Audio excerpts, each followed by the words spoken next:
جیسے سالوں تپتے صحرا میں چلنے کے بعد اب کسی سایہ دار گلشن میں پہنچ کر آرام کر رہی ہو۔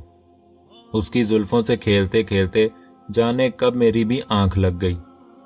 سوتے سوتے مجھے یوں لگا جیسے کوئی زوردار دھماکہ ہوا ہو یا زلزلہ آیا ہو۔ اس زلزلے کی لہر سے میری آنکھ کھل گئی۔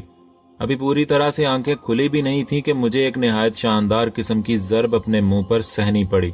میں الٹ کر بیڈ سے نیچے گرا۔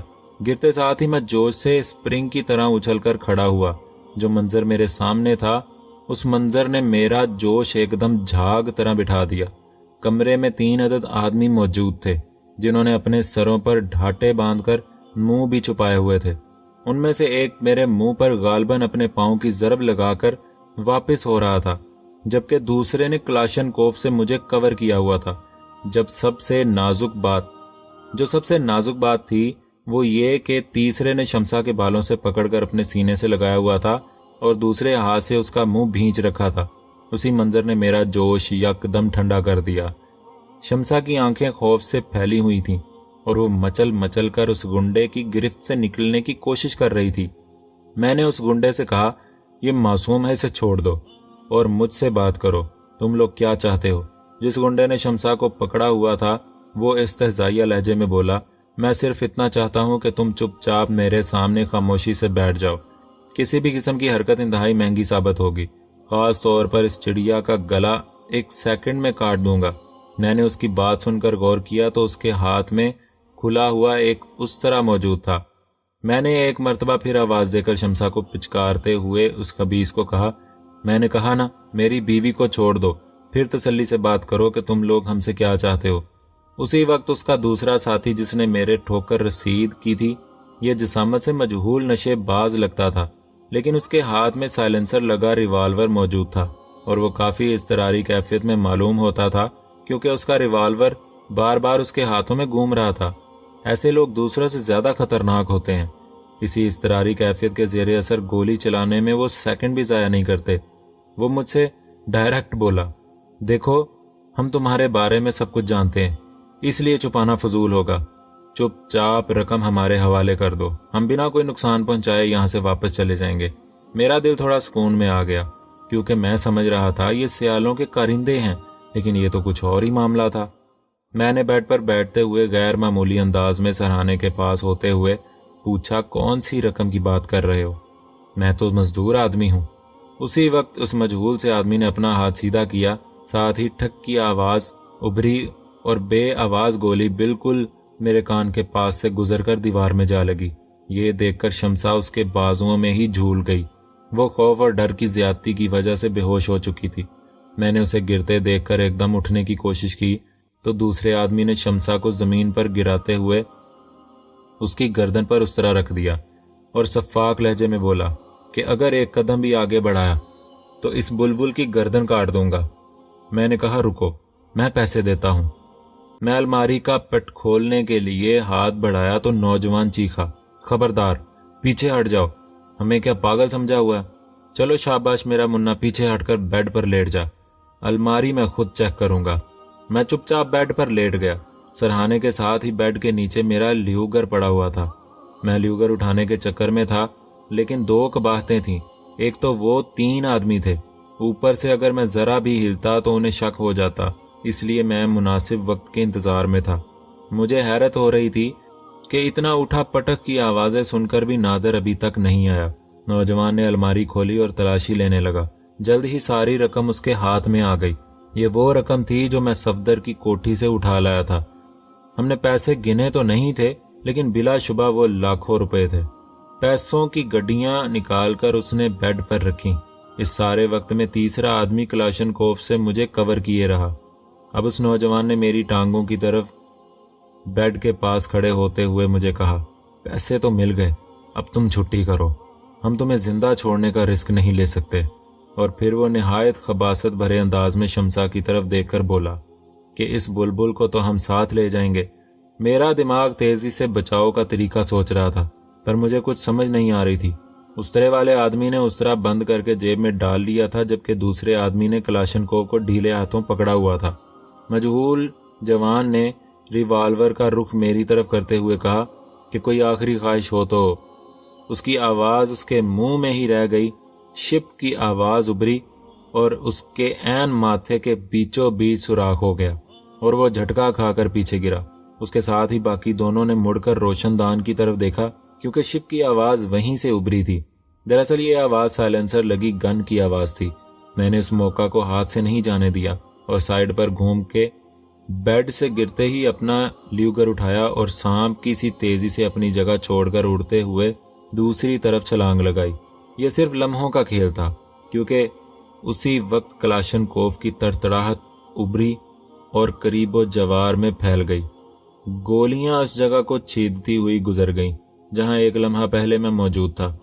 اسی وقت ایک مرتبہ پھر شپ کی آواز ابھری اور کلاشنکوف والے کے منہ سے چیخ نکلی اور وہ بھی زمین بوس ہو گیا۔ یہاں میں ایک سنگین غلطی کر گیا جس کا مجھے خمیازہ بھگتنا پڑا۔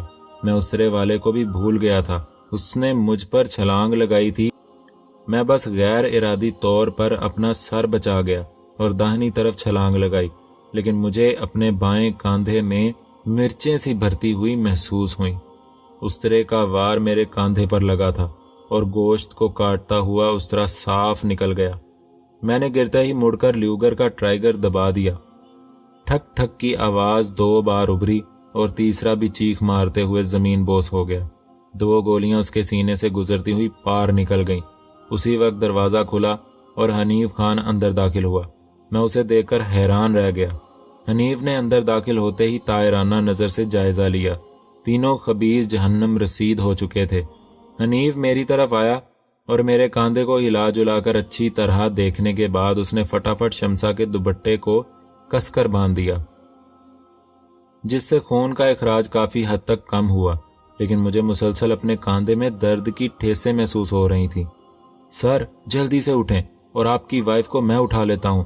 گھر میں کوئی اور بیڈ روم ہے تو اس میں فوری شفٹ ہو جائیں، کیونکہ کلاشنکوف کی تڑتڑاہٹ گاؤں میں سنی گئی ہوگی، لازمی کوئی نہ کوئی نکلے گا۔ اس سے پہلے کہ لوگوں کو اس چیز کا ادراک ہو کہ گڑبڑ کہاں ہے، ہمیں اس کمرے کو سیٹ کرنا ہوگا اور ان لاشوں کو غائب کرنا ہوگا۔ اتنا کہہ کر اس نے شمسا کو اٹھایا۔ میں آگے بڑھ کر سیڑھیاں چڑھتا ہوا اوپر نادر کے کمرے کی طرف گیا۔ کمرے کا دروازہ کھلا ہوا تھا۔ مجھے تشویش ہوئی۔ میں تیزی سے اندر داخل ہوا تو دیکھا کہ نادر بیڈ پر ہی آڑا ترچھا انٹا غفیل پڑا ہوا تھا۔ اس کے سر پر ایک چوٹ بھی موجود تھی، لازماً گن سے اس کے سر پر ضرب لگائی گئی تھی۔ میں نے آگے بڑھ کر نادر کو جھنجھوڑا تو میرے کاندھے میں درد کی ٹھیسیں اٹھنے لگیں۔ اسی وقت حنیف خان شمسا کو اٹھائے اندر داخل ہوا۔ اس نے شمسا کو بیڈ پر لٹانے کے بعد ایک چادر اس پر ڈال کر نادر کو دیکھا اور بولا، سر پریشانی کی کوئی بات نہیں، نادر بھائی کو سر پر ضرب لگا کر بے ہوش کیا گیا ہے اور میڈم تھوڑی دیر بعد خود بخود ہوش میں آ جائیں گی۔ پھر اس نے نادر کی ناک کو چٹکی میں پکڑا اور اس کے منہ کو دباتے ہوئے اس کا سانس روک دیا۔ چند ہی لمحوں میں نادر کے جسم میں حرکت محسوس ہوئی۔ تھوڑا سا جھنجھوڑنے پر نادر کو ہوش آ گئی اور وہ اٹھ کر بیٹھ گیا۔ سانس رکنے کی وجہ سے اس کا چہرہ سرخ ٹماٹر ہو رہا تھا۔ نادر نے میری طرف دیکھا تو فوراً تشویش سے بولا، کمال ہے، کیا ہوا؟ یہ خون؟ حنیف نے مختصراً اسے سارے حالات بتائے تو وہ فوراً اٹھ کر اس کے ساتھ چل پڑا، مجھے وہیں رہنے کی تاکید کرتے ہوئے۔ وہ نیچے چلے گئے۔ تقریباً 15 منٹ بعد نادر اوپر آیا تو اس کے ہاتھ میں اسپرٹ کی بوتل اور کارٹن پکڑی ہوئی تھی۔ اس نے کپڑا ہٹا کر میرا زخم دیکھا تو اس کے منہ سے سیٹی سی نکل گئی۔ کمالے یار، تیرے تو کاندھے کا بھیڑا غرق ہو گیا۔ اس چمار کی اولاد نے اس طرح مار کر اچھا خاصا ٹک لگا دیا ہے۔ خون بہنے کی وجہ سے میرا رنگ زرد ہو چکا تھا اور کافی کمزوری محسوس ہو رہی تھی۔ بہرحال نادر نے میرا زخم اسپرٹ سے دھونے کے ساتھ ساتھ مجھے بتایا کہ حنیف اور نادر نے مل کر کمرے سے 2 لاشیں غائب کر کے پیچھے سٹور روم میں ڈال دی ہیں اور حنیف خان بظاہر چلا گیا ہے۔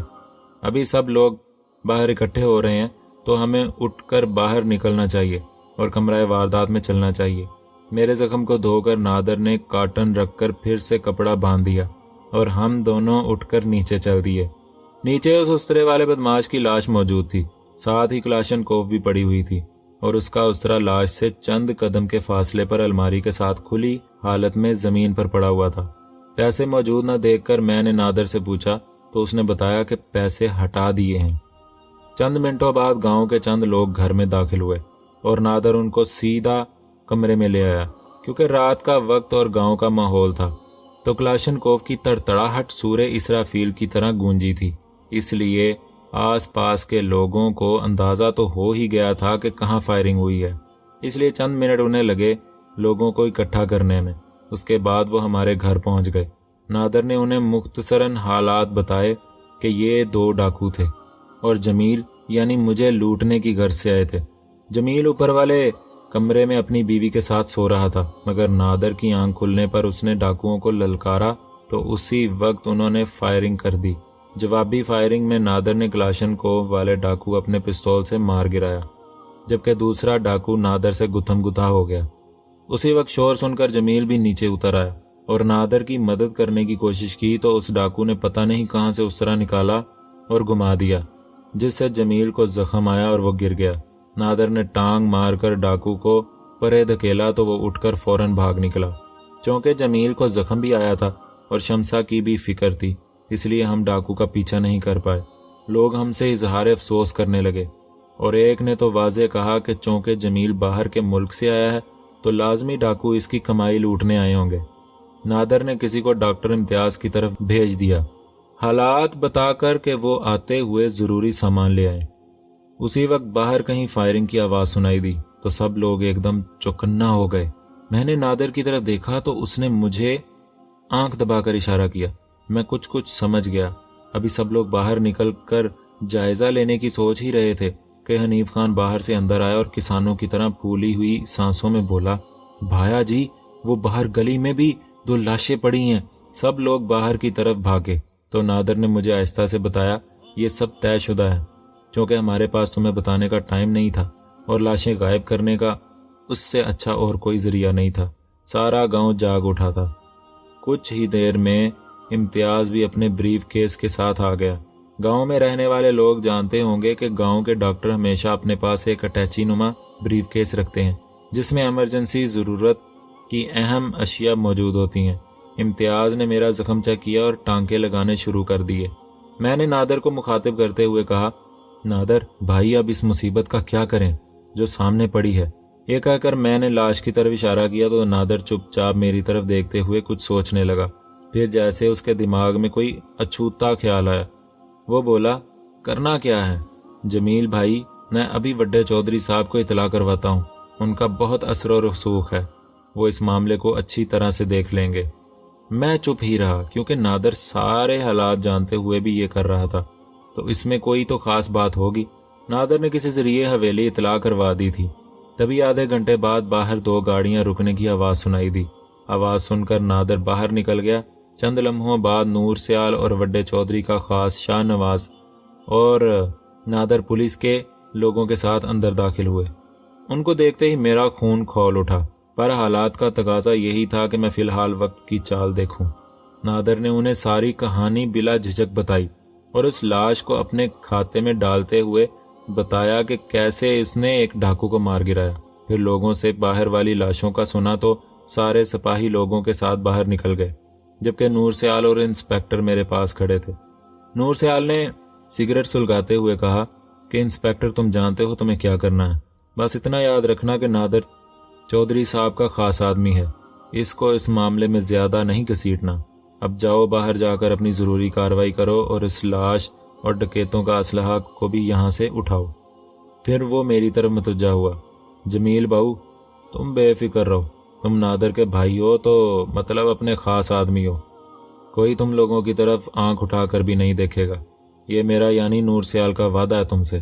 پھر وہ نادر کی طرف متوجہ ہوا، نادر کل اپنے بھائی کو ساتھ لے کر حویلی آ جانا، بیٹھیں گے کچھ بات چیت کریں گے، ابھی میں چلتا ہوں۔ اگلے 1 گھنٹے میں پولیس کے لوگ ہمارے بیانات لینے کے بعد لاشوں کو اٹھا کر جا چکے تھے۔ گاؤں کے لوگ بھی اپنے اپنے گھروں کو چلے گئے۔ تب حنیف خان اور نادر میرے سامنے بیٹھ گئے اور حنیف خان نے بتانا شروع کیا کہ کیسے اس نے لاشیں گھر کی پچھلی دیوار سے باہر گرائیں اور اٹھا کر گلی میں ڈال کر چند ہوائی فائر کر دیے اور اسی طرح لاشوں کو بھی ٹھکانے لگا دیا۔ اسی وقت اوپر سے کسی کے تیز تیز قدموں سے سیڑھیاں اترنے کی آواز سنائی دی تو نادر تیزی سے اٹھ کر باہر نکلا۔ چند لمحوں بعد شمسا کو لیے ہوئے اندر داخل ہوا۔ شمسا کے گلے میں دوپٹہ نہیں تھا، شمسا کمرے میں داخل ہوتے ہی تیر کی طرح میری طرف آئی، جبکہ حنیف خان منہ پھیر کر کھڑا ہو گیا۔ نادر نے فوراً الماری سے چادر نکال کر شمسا کو دی۔ شمسا نے چادر سے اپنا آپ کور کیا اور میرے پاس بیٹھ کر رونے لگی۔ میں نے اور نادر نے مل کر اسے تسلی دی اور بتایا کہ وہ لوگ ڈاکو تھے، ہمیں لوٹنے آئے تھے، مگر خود لاشوں میں تبدیل ہو گئے۔ اب سب ٹھیک ہے، پولیس آ کر جا چکی ہے، تمہیں فکر کرنے کی کوئی ضرورت نہیں ہے۔ ہماری باتیں سن کر شمسا کی ڈھارس بندھی، مگر میرے کاندھے پر بندھی ہوئی پٹی دیکھ کر اسے تشویش ہوئی، تو میں نے فوراً اسے تسلی دی کہ صرف تھوڑی سی چوٹ لگی ہے، باقی سب ٹھیک ہے۔ مجھے تجسس تو تھا کہ حنیف خان سے سارے حالات جان لوں کہ وہ کیسے یہاں پہنچ گیا، لیکن شمسا بری طرح سے سہمی ہوئی تھی، اس لیے میں حنیف خان کو صبح ملاقات کا کہہ کے شمسا کو لے کر دوسرے کمرے میں چلا آیا۔ پھر کافی دیر تک شمسا کو تھپک تھپک کر سلانے کی کوشش کرتا رہا اور آخر کار وہ سو ہی گئی۔ میں نے رات کا بقیہ حصہ سوتے جاگتے نکال دیا۔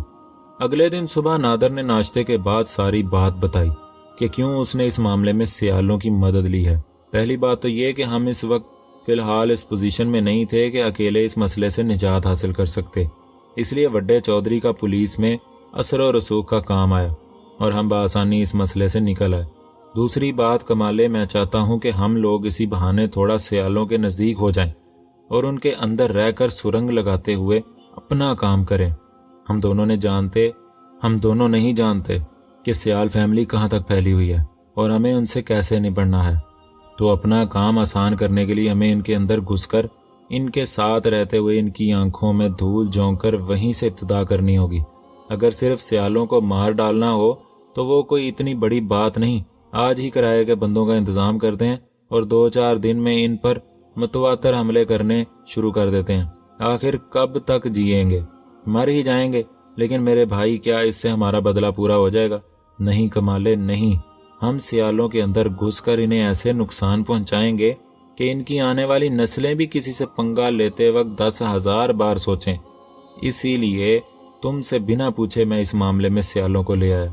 میں نے کچھ سوچتے ہوئے کہا، نادر یار، وہ بات تو ٹھیک ہے، لیکن ایک چیز مجھے تشویش میں مبتلا کیے ہوئے ہے کہ یہ رات کو کنجر کے پتر ڈاکو کہاں سے آ گئے، اور مانا کہ چلو آ ہی گئے تو وہ رقم لوٹنے کے بعد ہمیں مارنا کیوں چاہتے تھے، اور عین وقت پر حنیف خان کہاں سے ٹپک پڑا۔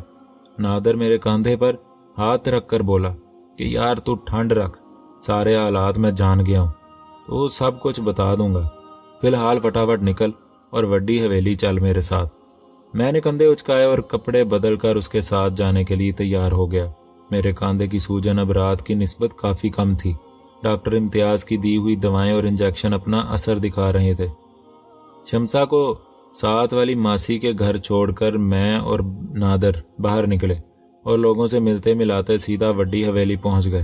حویلی میں داخل ہوتے وقت میرے دل میں خود بدھ ہو رہی تھی، پر میں سمجھتا تھا کہ مجھے اب ہوش سے کام لینا ہوگا۔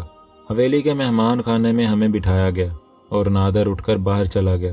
تھوڑی دیر بعد نادر اندر داخل ہوا اور مجھے مخاطب کیا، چلو جمیل بھائی، چودھری صاحب ہمارے منتظر ہیں۔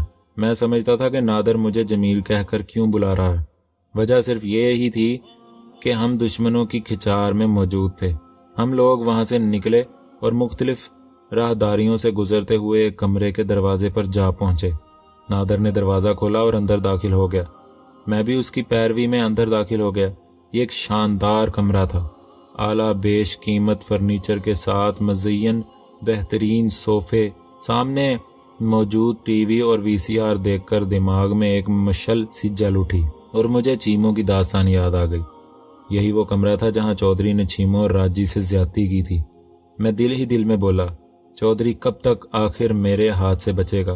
ایک دن تو آئے گا نا جب تو میرے سامنے زمین پر پڑا کتوں کی طرح گگیا رہا ہوگا۔ کمرے میں دونوں بھائی ظفر سیال اور مظفر سیال موجود تھے، جبکہ نور سیال بھی ایک طرف بیٹھا ہوا تھا۔ ان کے سامنے میز پر شراب اور دیگر لوازمات موجود تھے۔ دعا سلام کے بعد نادر نے میرا تعارف کروایا اور کل کے سارے واقعات دوبارہ چودھری کے سامنے دہرانے شروع کر دیے۔ سارے واقعات سننے کے بعد چودھری نے کیا اور اپنی مادری زبان گالی گلوچ کرنے کے انداز میں بولا، یہ ڈاکو ہمارے گاؤں میں کہاں سے آ گئے؟ تبھی نور سیال بولا، پاپا آپ بے فکر رہیں، میں نے پولیس کو بول دیا ہے وہ تفتیش کر رہی ہے، جلد ہی نتائج سامنے آ جائیں گے۔ چودھری دھاڑتے ہوئے بولا، ویسے ہی جیسے کراچی کے نتائج آ رہے ہیں۔ پھر میری موجودگی کا خیال کرتے ہوئے چودھری چند لمحے خاموش رہا، پھر مجھ سے بولا، جمیل، تم نادر کے بھائی ہو اور نادر میرا خاص آدمی ہے، اس لیے میں چاہتا ہوں کہ تم بھی اس کے ساتھ ہی ہمارے پاس کام کرو۔ اس کا فائدہ یہ ہوگا کہ سب کو پتہ چل جائے گا کہ تم ہمارے آدمی ہو، پھر کوئی تمہاری طرف آنکھ اٹھا کر نہیں دیکھے گا۔ میں نے اس بات میں سر ہلا دیا تو اچانک جیسے اس کے بھائی ظفر سیال کو کچھ یاد آیا تو وہ مجھے مخاطب کرتے ہوئے بولا، جمیل، کیا تم ڈرائیونگ کرنا چاہتے ہو؟ تو اس سے پہلے کہ میں بولتا نادر نے جواب دیا کہ چودھری صاحب، جمیل بھائی سعودیہ میں کمپنی کی گاڑیاں ہی تو چلاتے تھے۔ تو بس ٹھیک ہے، پھر طے ہوا کہ آج سے تم میری بیٹی شبینہ کے محافظ ہوگے۔ بظاہر تم اس کے لیے گاڑی چلاؤ گے، لیکن اصل میں تم اس کی حفاظت کرو گے۔ دراصل اس نے اندر باہر آنا جانا ہوتا ہے، تو اس کے لیے ایک ڈرائیور کم محافظ کی ضرورت ہے۔ میں نے اس بات میں سر ہلا دیا۔ کچھ دیر وہاں بیٹھنے کے بعد ہم لوگ وہاں سے اٹھ کر گھر کی طرف چل پڑے۔ راستے میں نادر مجھے موڑ کر ڈیرے کی طرف لے گیا۔ ڈیرے پر حنیف خان سے ملاقات ہوئی تو حنیف نے دعا سلام کے بعد ہمیں بیٹھنے کی جگہ دی۔ میں نے پوچھا، ہاں بھائی حنیف خان کیسے ہو؟ تو وہ نظریں جھکاتے ہوئے بولا، میں ٹھیک ہوں سر، لیکن میں کل رات والے واقعے پر بہت شرمندہ ہوں۔ اس سب میں میری اپنی غفلت ہے جو میں وقت پر آگاہ نہیں ہو سکا۔ تو میں حیرانگی سے اس کی طرف دیکھ کر بولا، میں سمجھا نہیں، تو کس غفلت کی بات کر رہے ہو؟ بھائی میں تو تمہارا شکریہ ادا کرنے آیا ہوں اور تم ہو کہ مجھے عجیب ہی کہانی سنا رہے ہو۔ حنیف نے الجھن زدہ نظر سے نادر کی طرف دیکھا تو نادر نے کہا، نہیں حنیف، ابھی تک اس کو کسی بات کی خبر نہیں۔ میں سوالیہ نظروں سے دونوں کو دیکھتے ہوئے اکتاہٹ سے بولا، ارے یار کیا پہلیاں بجھا رہے ہو؟ صاف اور سیدھی بات کرو نا کہ مسئلہ کیا ہے۔ تو نادر نے کہا، حنیف تم خود ہی بتاؤ۔ حنیف ایک ٹھنڈی سانس لے کر بولنا شروع ہوا، سر رات کو جو ڈاکو آپ کے گھر آئے تھے وہ دراصل کراچی سے ہی آپ لوگوں کا پیچھا کرتے ہوئے یہاں پہنچے تھے۔ بے شک ان کا مقصد آپ کو لوٹنا ہی تھا، مگر وہ کوئی نئے بندے نہیں، اپنے ہی بھیدی تھے۔ میں خاموشی سے نظریں سکوڑے اس کی طرف دیکھتا رہا۔